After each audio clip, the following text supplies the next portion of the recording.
retrouvons donc dans la deuxième partie de Smart Bourse à 12h30 et nous avons le plaisir d'être en plateau avec Igor Demac, dirigeant associé chez Vital Épargne. Bonjour Igor Demac. Bonjour. Bienvenue sur le plateau de Smart Bourse. Alors c'est un sujet qu'on vient de traiter, qu'on entend depuis plusieurs mois. La séquence Banque Centrale cette semaine l'a encore montré.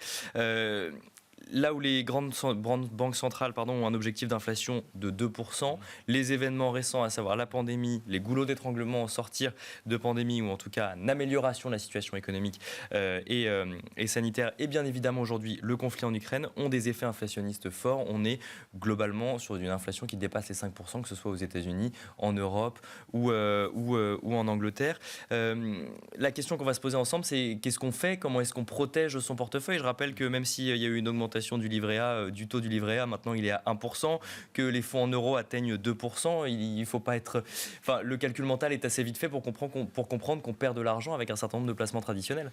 Disons qu'en Europe, on a eu depuis maintenant quelques années l'habitude d'avoir une inflation très faible, entre 1 et 2, enfin plutôt proche de 1, 1,5. Donc, dans l'esprit d'un épargnant, en fait, ce n'était même pas un sujet. Ça l'est toujours, puisque c'est quand même une arme de destruction massive de l'épargne. C'est un coût indolore sur le capital. Mais j'allais dire, 1, 1,5, ça n'entre pas dans le champ de vision d'un investisseur long terme qui a des placements assez risqués. Là, on ne peut plus faire l'économie de se dire, ah oui, si ça dure, à 5, 6, 7, on est à 8 aux États-Unis. C'est-à-dire que tous les ans, je perds ce pourcentage sur un capital, même si c'est du cash sécurisé.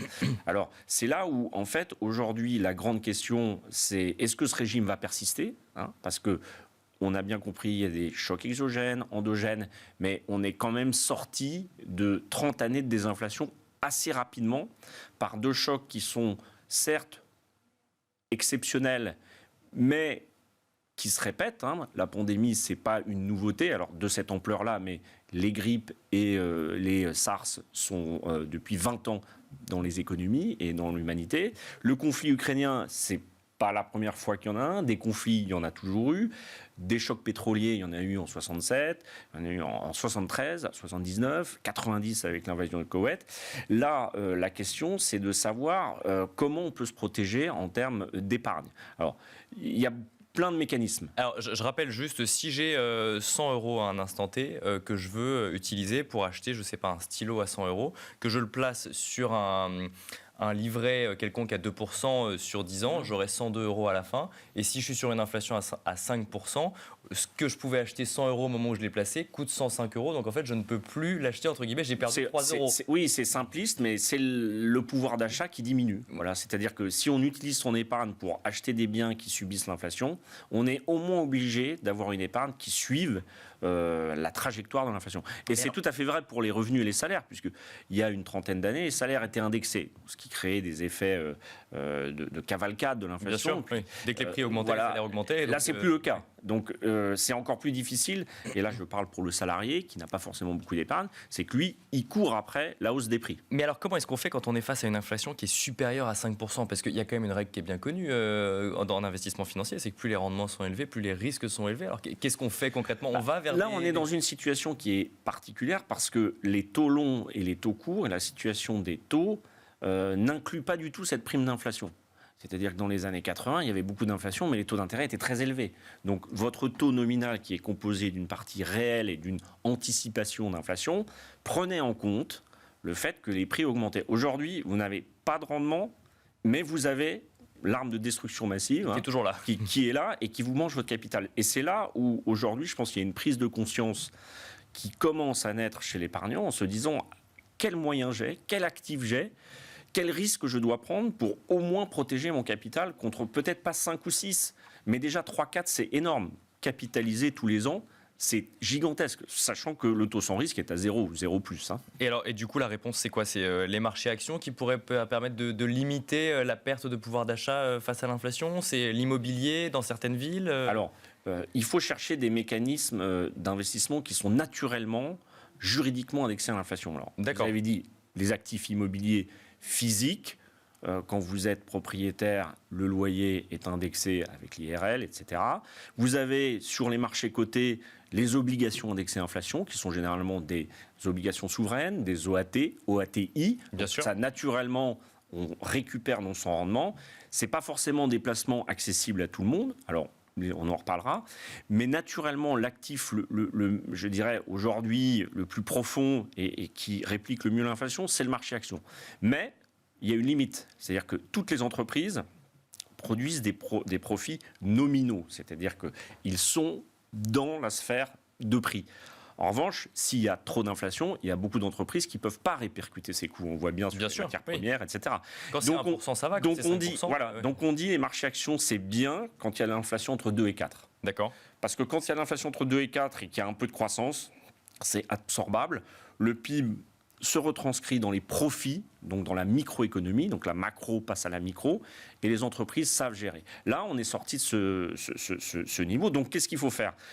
Je dirais, il faut aller là où la dynamique de prix est le plus favorable pour certains modèles économiques. Alors, on pense tout de suite aux matières premières, donc les entreprises minières, où il y a pas mal d'entreprises de phosphate, d'engrais aux États-Unis, au Canada, qui sont au plus haut. Alors, j'allais dire, c'est presque un peu tard, mais je donne les clés de lecture, d'épargne. Ça ne veut pas dire qu'il faut y aller tout de suite aujourd'hui. Quand une matière première monte, il faut évidemment aller sur les producteurs.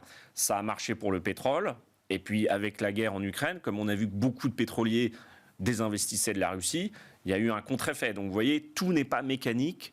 J'achète une société minière, le cours de la matière première, que je considère l'acier, ça va monter. C'est vrai, ArcelorMittal a beaucoup remonté depuis son point bas parce que c'est un aciériste et qu'on avait besoin d'acier au début d'année. Donc accompagner les entreprises qui elles-mêmes peuvent bénéficier de chocs inflationnistes. Voilà. Donc les matières premières, le prix augmente, on se met derrière une société minière ou d'engrais et on va naturellement être protégé. Mais ça, c'est pour les actions ? Ça, c'est pour les actions. Pour les obligations, il y a aujourd'hui disponible des fonds qui investissent sur cette thématique. Alors, il y en a partout, chez AXA, chez CPR Focus Inflation.